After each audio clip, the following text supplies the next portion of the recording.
सर्वांना श्री स्वामी समर्थ. तर आज महिन्याचा पहिला शनिवार होता, त्यामुळे केंद्रामध्ये पोळ्या द्यायच्या असतात आणि गुरुपीठला 11 पोळ्या द्यायच्या होत्या. म्हणूनच असं स्वेटर वगैरे घालून घेतलेलं होतं, टोपी घालून गेली आणि पोळ्या वगैरे देऊन आली.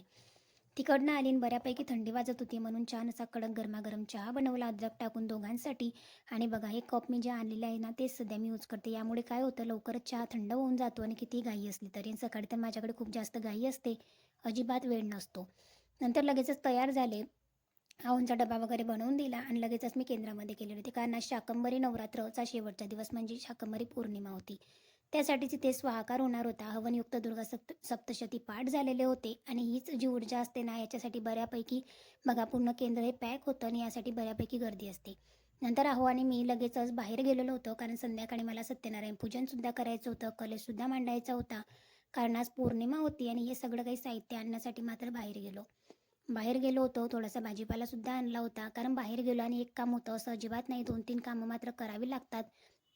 कारण असाच वेळ मला वाचवावा लागतो, कारण माझ्याकडे आज दिवसभर इतकं बिझी शेड्यूल होतं. उद्याच्या ब्लॉगमध्ये तुम्हाला नक्की बघायला मिळेल. सो उद्याचा ब्लॉग तुम्ही नक्की बघा. संध्याकाळी देवपूजा झाली, सेवा झाल्या आणि पौर्णिमेच्या सुद्धा बऱ्याच सेवा झालेल्या होत्या. तर असा होता माझा आजचा दिवस. थँक्यू.